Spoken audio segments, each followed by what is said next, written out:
ఓం సమర్థ సద్గురు శ్రీ సాయినాథాయ నమ. శ్రీ శ్రీపాద శ్రీవల్లభ స్వామినే నమ. 5వ అధ్యాయం శ్రీపాదుని జనన వృత్తాంతము. శ్రీ దత్తావతారులైన శ్రీపాదస్వామి వారి లీలలను శ్రీ దత్త సాంప్రదాయ గురు పరపరంలోని పరమహంస పరివ్రాజకాచార్యులైన శ్రీ శ్రీ శ్రీ స్వామి విఠలానంద సరస్వతి మహారాజ్ వారి ద్వారా ప్రసాదింపబడుట అనునది మన పూర్వజన్మల సుకృతమే. శ్రీవారి లీలలను అద్భుతమైన ఆ ఘట్టములను వేదాంత వివరణములను వారు దర్శించి పులకించి మనకు ప్రబోధించుట మనలను తరింపచేయుటకే గాని వేరు కాదు. ఈ కలియుగంలో ఎటువంటి మహాపాపంనైనను పటాపంచలగుటకు మహాత్ముల చరిత్రలోని అపూర్వ ఘట్టములు వారి అమోఘమైన లీలలు విశ్వాసముతో పారాయణమునర్చుటే ప్రాయశ్చిత్తమని శ్రీగురు చరిత్రలో సిద్ధసరస్వతి నామధారకునికి చెప్పిన మాట మనం ఎన్నటికీ మరువరాదు. అంతేకాదు, సద్గురువుల బోధలు లీలలు వినుటకు ఎవరు ఉత్సాహంతో ఉందురో వారి దుష్కర్మలన్నీయూ పెనుగాలికి మబ్బుల వలనే చెల్లాచెదరై దూరంగా పోవునని చెప్తారు.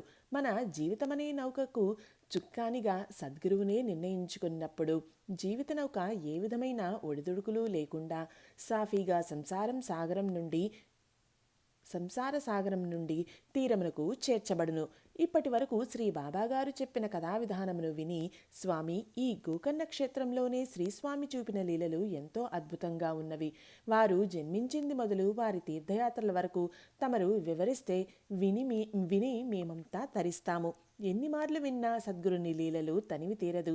అయినా తలుచుకున్నప్పుడల్లా మా పాప పంకిలము నిర్మూలనం అవుతోంది.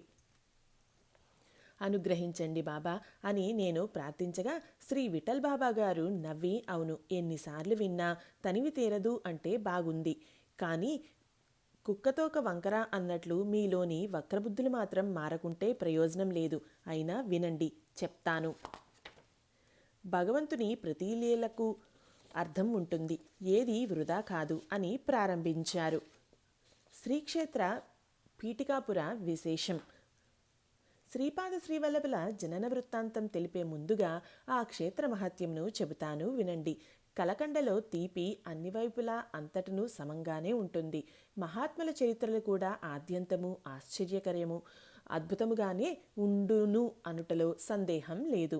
సాక్షాత్ శ్రీ దత్తాత్రేయ స్వామి తమ దివ్య సంకల్పంతో భక్త జనోద్ధరణ దీనజన సంరక్షణ కొరకు ఈ భూమిపై మానవ రూపంలో అవతరించారు. ఇది ఒక దివ్యలీల. పూర్వం క్రీస్తు శకం 14వ శతాబ్దంలో 1320 సంవత్సరంలో తూర్పు సముద్ర తీరం బంగాళాఖాతంలో అప్పటి విశాఖపట్నం జిల్లాగా ఉండి తదుపరి తూర్పుగోదావరి జిల్లాగా ప్రకటింపబడిన పిఠాపురం పట్టణం ఆ కాలంలో సంస్థానాధీశుల పరిపాలనలో ఉండేది. అనేక మంది చిన్న చిన్న రాజులకు ఈ పట్టణంలో దివాణములు కూడా ఉండేవి. పిఠాపురం శ్రీమంతుల నగరంగా రాజధాని కేంద్రంగా ప్రసిద్ధిగాంచినది. అనేక మంది పండితులు పురాణవేత్తలు వేదాంగములను ఆకళింపు చేసుకుని ఘనాపాటీలైన ఉత్తమ బ్రాహ్మణులు నివసించే అగ్రహారంగా కూడా ఖ్యాతి చెందింది. ఈ పట్టణంలోనే అష్టాదశ శక్తిపీఠాలలో ఒకటైన పురుహుతిక శక్తిపీఠం వెలసియున్నందున దీనిని పీఠికాపుర అగ్రహారం అని కూడా పిలుస్తారు. అంతేకాక శివుడు కుక్కుటేశ్వర స్వామిగా ఇచ్చటి వెలసి ఉన్నాడు. దీనికి సంబంధించిన ఒక పురాణగాథ కలదు. పాదగయ విశిష్టత. పూర్వం ఒకప్పుడు గయాసురుడు అనువాడు దేవతలు అనేక విధముల బాధించుచుండెను. దేవేంద్రాది సకల దేవతలు త్రిమూర్తులతో కలిసి వానిని పరిమార్చుటకు ఉపాయము ఆలోచించిరి. వానిని త్రిమూర్తులను గెలవలేమనగా బ్రహ్మదేవుడు ఇట్లు ఉపాయం తెలిపెను. గయాసురుడు రాక్షసుడైనప్పటికీ నిత్యము హోమములు యజ్ఞములు ఇష్టపూర్తిగా చేస్తూ ఉంటాడు. కావున మనము యజ్ఞము నిర్వర్తించుట కొరకు అతని అభిష్టానము యజ్ఞకుండముగా ఉపయోగించుకొనవలను. అందులకు అతడు అభ్యంతరం చెప్పడు అని త్రిమూర్తులు కలిసి నిర్ణయించుకుని గయాసురుని వద్దకు వెళ్లారు.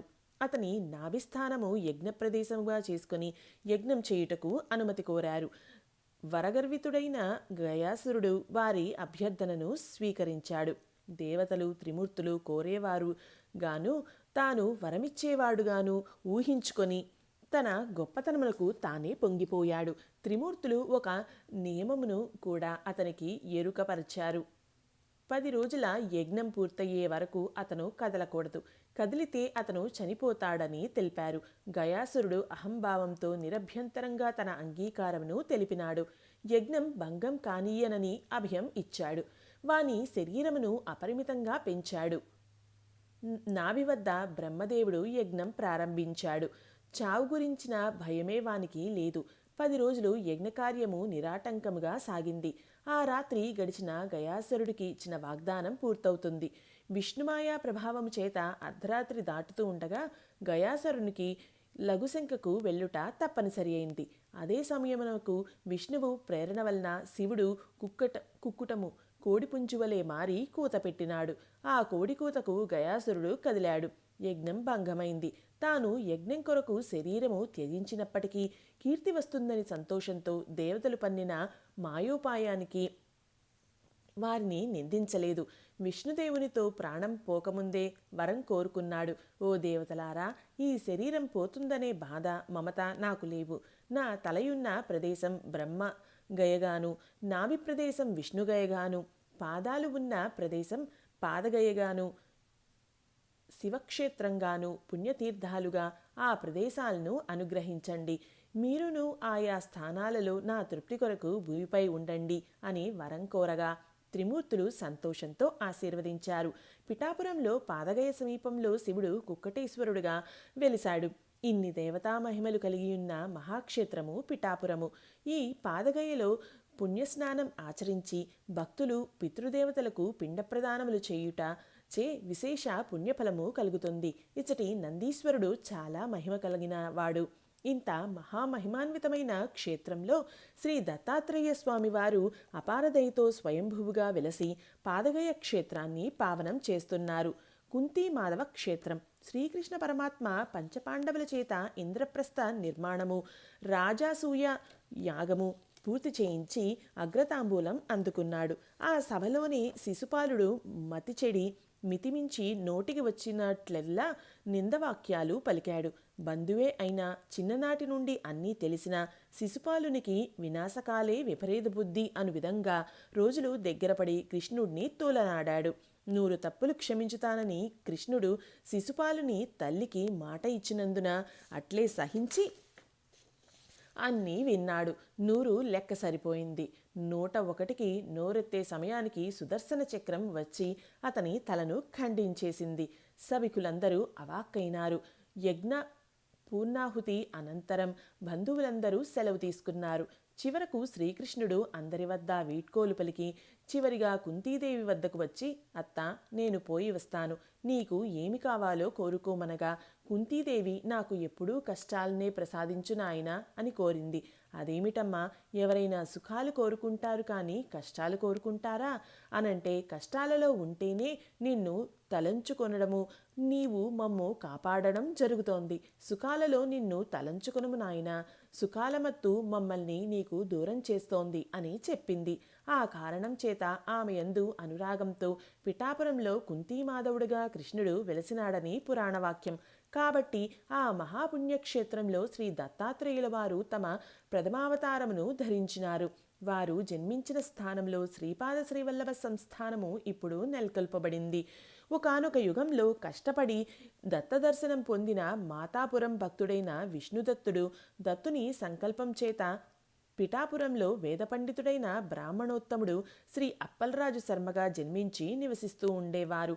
ఆయన ధర్మపత్ని సుశీలయే సుమతీదేవిగా పుట్టింది. పేరుకు తగినట్లు ఆమె గొప్ప సుగుణాల ఖని. అనసూయామాత వంటి మహాపతివ్రత. తన భర్తకు నిత్యకర్మానుష్ఠానములకు వలసిన ఏర్పాట్లన్నీ ఏమారక చేయుచూ సహకరించుచూ ఉండేది. భక్తితో అతిథి అభ్యాగతులను సేవించుచుండేది. ఆ దంపతులు ఇరువురు శ్రద్ధాభక్తులతో ఆ క్షేత్రంలో వెలసియున్న స్వయంభూ దత్తుని తమ ఆరాధ్య దైవముగా పూజించుకొనుచూ ఉండెడివారు. వారికి 2 కుమారులు కలిగిరి. అందు పెద్దవాడు గుడ్డివాడును, రెండోవాడు కుంటివాడును అయ్యుండిరి. ఆ తర్వాత ఆ దంపతులకు 2 పుత్రులు పుట్టి చనిపోయిరి. వికలాంగులైన ఆ 2 పుత్రులకు విసుగు లేకుండా సుమతి సేవలు చేస్తూ ఉండేది. భర్తకు సేవలు చేస్తూ బంధుజనులను మిత్రులను ఆదరిస్తూ మహా ఇల్లాలుగా పేరు పొందింది. ఒకానొక మహాలయ అమావాస్య నాడు వారి గృహమందు పితృకార్యమునకై సకల ఏర్పాట్లు చేసుకుని ఉండిరి. శ్రాద్ధక్రియ ఇంకను ప్రారంభింపబడలేదు. మధ్యాహ్న వేళ వారి వాకిలి ముందర దండకమండలధారి అయిన ఒక సన్యాసి వచ్చి నిలిచి, మాతా భవతీ భిక్షాం దేహి అని బిగ్గరగా పలికెను. ఆ ఇల్లాలు సుమతీదేవి బయటకు వచ్చి చూచెను. అసలు ఒక గొప్ప అవధూత అవతార పురుషుడైన సాధువు నిలబడి భిక్ష కోరుచున్నట్లు ఆమెకు తోచెను. శ్రీ దత్తాత్రేయుని వారు కులదైవంగా కొలుచువారుగావున మధ్యాహ్న వేళలో శ్రీ దత్తాత్రేయ స్వామి వారు భిక్షకై తిరుగుచూ ఉంటారన్న పురాణవాక్య శ్రవణం చేసియున్న కారణంగాను ఆయన సాక్షాత్ దత్తాస్వామియే అని ఆమె మనసుకు తోచింది. కావున శ్రాద్ధం రోజున బ్రాహ్మణ భోక్తలు భుజించనిదే ముందుగా ఎవరికీ భిక్ష ఇవ్వరాదన్న శాస్త్రమును ఉల్లంఘించి వడివడిగా భిక్ష తీసుకువెళ్ళి దత్తార్పణమస్తు అనుకుని ఆ సన్యాసి జోలిలో వేసింది. ఆమెలోని దృఢభక్తికి, అనితర సాధ్యమైన శ్రద్ధకు, సమయస్ఫూర్తికి మెచ్చి నిజముగానే ఆ సన్యాసి దత్తస్వామిగా సాక్షాత్కరించాడు. 3 ముఖములు 6 చేతులతోనూ త్రిమూర్తుల ఆయుధంతోనూ తెల్లని కాంతితో కన్నులు మిరిమిట్లు గొల్పుచున్న ఆ స్వామి యొక్క దివ్యమూర్తిని ఆ సుమతీదేవి తన పూర్వజన్మ సుకృతం చేత చర్మ చక్షువులతోనే తనివి తీరా దర్శించింది. ఆ దివ్య దర్శనానుభూతిని వర్ణింప సఖ్యం కాదు. సుమతీదేవి కళ్ళతో చేస్తున్నట్లు చూస్తూ, తండ్రి, పురాణ పురుషులకే పడదని చెప్పబడే నీ దర్శన భాగ్యం నాకు అనుగ్రహించినావు. నీ కృపాకటాక్షములకు హద్దులేదు. ఓ దేవదేవా, నా జన్మ తరించింది అంటూ 2 చేతులు జోడించి నమస్కరించింది. శ్రీ దత్తస్వామి, తల్లి, నీ అచంచలమైన విశ్వాసానికి, నిష్కళంక భక్తి తత్పరతకు నేను సంప్రీతుడనైనాను. శ్రాద్ధభోక్తలు భుజించకముందే నన్ను దత్తునిగా విశ్వసించి భిక్ష ఇచ్చినావు. నీ విశ్వాసానికి తగిన దర్శనం పొందావు. అమ్మా, ఏదైనా వరం కోరుకో, ప్రసాదిస్తాను అన్నాడు. జగన్మోహనమైన ఆయన రూపాన్ని దర్శించి ఆయన వాగామృతంను తనివితీరా గ్రోలిన ఆ తల్లి సుమతీదేవి, పరమాత్మ, నీవు కోరి నా చేతి అన్నం స్వీకరించినావు. నా జన్మ తరించేలాగును దర్శనం అనుగ్రహించావు. తండ్రి, నాకు ఇంకేం కావాలి? నేను ధన్యురాలనైనాను. మా పితృదేవతలు ధన్యులైనారు. నీవు భక్తుల పాలిటి కల్పవృక్షానివి. నన్ను తల్లి అని సంబోధించినావు. కావున నేను కోరేది ఇదే. నన్ను నీకు తల్లిని చేయి స్వామి. నీవిచ్చిన మాట నిలుపుకో అని కోరింది. భక్తి శ్రద్ధలతో కూడిన బుద్ధి యొక్క శక్తి సమయస్ఫూర్తితో నిండుతుంది. ఆ తల్లి యొక్క సంస్కారవంతమైన వినయవంతమైన వాక్కులు విని శ్రీ దత్తస్వామి ప్రసన్నులై, తప్పక నీ కోరిక ఫలిస్తుంది. కానీ ఆ పుత్రుడు చెప్పినట్లు నీవు వినాలి. అతనికి ఏ విధమైన ఆటంకము నీవు కల్పించరాదు అని హెచ్చరిక చేశారు. అప్పుడు సుమతీదేవి, ఓ దేవాదిదేవా, క్లిష్ట పరిస్థితుల్లో నాకు ఎప్పటికప్పుడు మోహము కలుగకుండా వివేకాన్ని నీవే ప్రసాదించాలి అని వేడుకొన్నది. ఆ దేవదేవుడు సరేనని ఆశీర్వదించి అంతర్ధానమైనారు. సుమతీదేవి ఆనందపరవశురాలైంది. ఈ ఆకస్మిక సంఘటనను, శ్రీ దత్తస్వామి స్వరూపమును, వాక్కులను పదే పదే తలంచుకొని లోనికి వచ్చి భర్తను పక్కకు పిలిచి, నాదా, ఇప్పుడే ఒక వింత జరిగింది. మన వాకిట్లో ఒక భిక్షువైన సన్యాసి అవధూత అయిన స్వామి రాగా నేను భిక్ష ఇచ్చాను. ఆయన దత్తరూపుడై దర్శనం ఇచ్చారు. ఆ దివ్య దర్శనాన్ని మరువలేక శరీరం ఇంకా రోమాంచితం అగుచున్నది. ఆ దేవదేవుడు తల్లి అన్నారు. నన్ను నీకు తల్లిని చెయ్యమని అప్రయత్నంగా కోరాను. తదాస్తు అని వరమిచ్చి అదృశ్యమైనారు అని చెప్పింది. ఆ చెప్పే సమయంలో ఆమె కళ్ళలోని కాంతిని గమనించి అప్పలరాజును ఆమె భాగ్యానికి లోలోన పొంగిపోయినారు. సాధ్వి, నీవు చాలా మంచి పని చేశావు. మన పితరులకు తృప్తి కలుగుటే కాదు, వారికి బ్రహ్మలోక ప్రాప్తి కూడా కలుగగలదు అని అభినందించి ఆశీర్వదించి తదుపరి కార్యాన్ని నిర్వర్తించుకున్నారు. ఒకానొక శుభముహూర్తాన సుమతీదేవి గర్భం ధరించింది. మరుసటి సంవత్సరం భాద్రపద శుక్ల చతుర్థి నాడు ఉదయం శుభఘడియల్లో కాలాతీతుడు, పుట్టుకలేనివాడు అయిన ఆ దేవదేవునికి జన్మను ఇచ్చింది. ఆ శిశువు యొక్క జన్మలగ్నమును బట్టి, గ్రహస్థితులను బట్టి దైవజ్ఞులు జాతకం గణించారు. ఈ బాలుడు లోక కళ్యాణార్థం అవతరించాడు.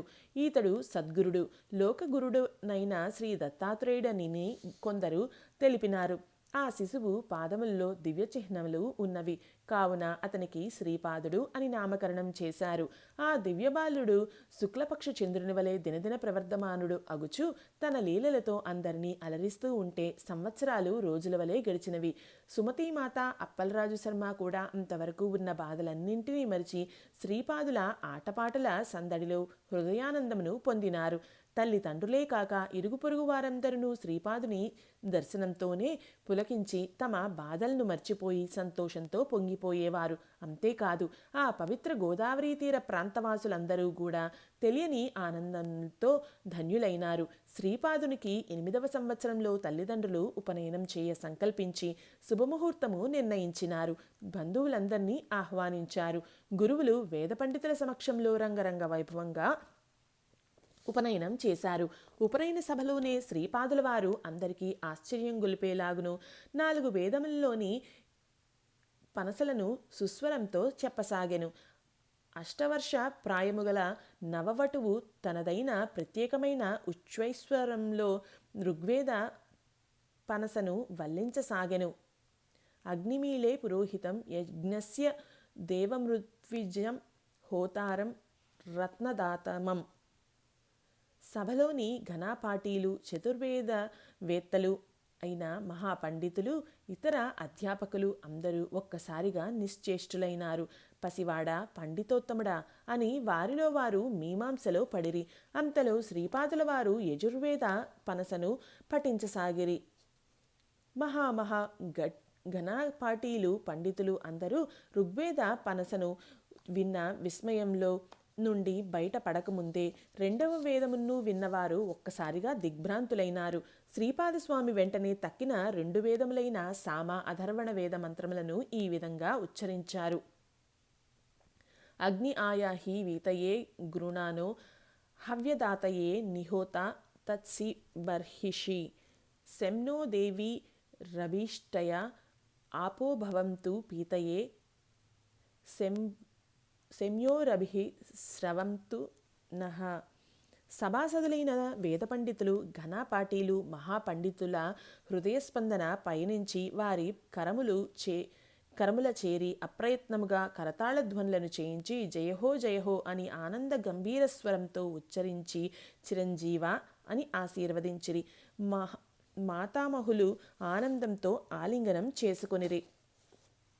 వారంతా ఇతను సామాన్య బాలకుడు కాడన్నీను, కారణ జన్ముడని, అవతార పురుషుడని కొనియాడారు. అట్లు కాని ఎడల ఈ విధంగా సుస్వర వేదగానము అసాధ్యమని అందరూ శ్లాఘించారు. ఉపనయనానంతరము కుమారుని గురుకులంలో చేర్చి వేద విద్యలు నేర్పించాలి అనుకున్న అప్పలరాజు శర్మకు ఏమి చేయాలో స్ఫురించలేదు. మరుసటి దినం నుండి ఆ బాలుడు మంత్రోచ్చాటనతో సంధ్యావందనము, దేవతార్చన చేయు విధానమునకు పొంగిపోయిరి. అంతేకాక ఆ దివ్యబాలుడు తండ్రి వద్ద వేద విద్య అభ్యసించు విద్యార్థులకు, శిష్యులకు వేదాలలోని మర్మములను విపులీకరించి చెప్పసాగెను. ఇది తెలిసి వయోవృద్ధులైన పండితులు కూడా అతని వద్దకు వచ్చి వారికి గల సందేహములను తీర్చుకుని ఆనందముగా వెళ్ళేవారు. శ్రీపాదుని జ్ఞానబోధలు, వేద సమన్వయమును విన్నవారందరూ ఇతడు శ్రీ గురుదత్తుడే అని కొనియాడారు. సుమతీదేవి దత్తుడు తనకిచ్చిన దివ్యానుభూతిని స్మరించుకునేది. రాజుశర్మ ఇది భగవంతునికి తప్ప సామాన్యులకు సాధ్యమా అని పరవశించేవాడు. ఈ విధంగా పండితులచే కొనియాడబడుచు తల్లిదండ్రులను సంతోషపెడుతూ శ్రీపాదవల్లభుడు షోడశ కళాపూర్ణుడై వర్ధిల్లుచున్నాడు. శ్రీపాదుల దివ్య సంకల్పం. క్రమంగా శ్రీపాదులు 16 సంవత్సరముల ప్రాయం వాడయ్యెను. శ్రీపాదుల వారు ఇల్లు విడిచి వెళ్ళవలసిన సమయం ఆసన్నమైంది. వారి సంకల్పంతోనే వారి తండ్రి మనస్సులో వివాహ ప్రసక్తి కలిగింది.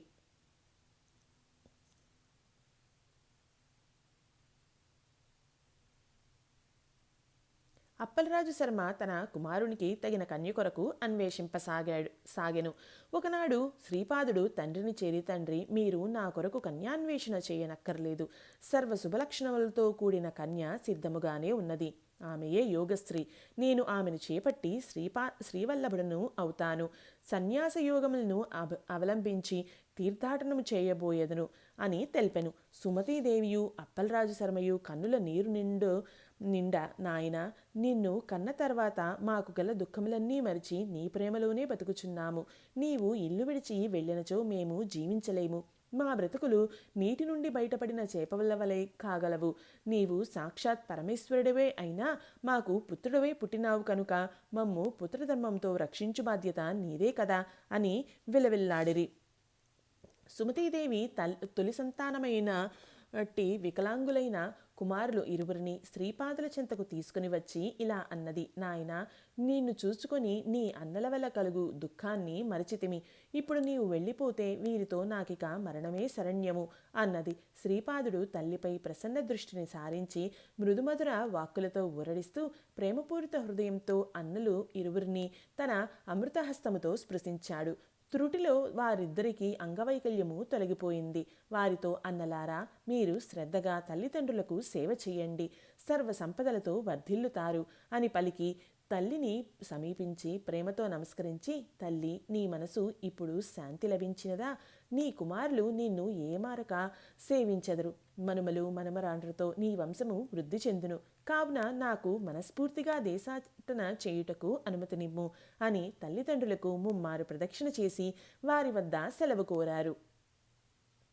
సుమతీదేవికి తన నిజ దర్శనం అనుగ్రహించాడు. అమ్మ, నీవు ఇప్పుడు దర్శించిన రూపాన్ని నిరంతరం స్మరిస్తూ ఉంటే అజ్ఞానం నీ దరికి రాదు. నీవు కోరినవన్నీ పుష్కలంగా సమకూరుతాయి అని వరమిచ్చి తీర్థాటనకు బయలుదేరినాడు. నాకు తిరిగి మీ దర్శనం కలుగుతుంది అని వారితో ఒక మాట చెప్పారు స్వామి. ఇలా చెప్తూ శ్రీపాదుల దివ్య సంకల్పం దర్శించేందుకు బాబాగారు కొంచెంసేపు ధ్యానస్థులైనారు. వారి స్థితిని గమనించి మేము నామస్మరణ చేసుకుంటూ కూర్చున్నాము.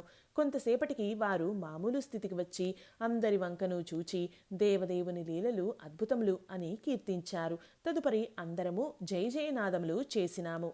ఇది 5వ అధ్యాయం సంపూర్ణం. ఓం సమర్థ సద్గురు శ్రీ సాయినాథాయ నమః. ఓం శ్రీపాద శ్రీవల్లభ స్వామినే నమః.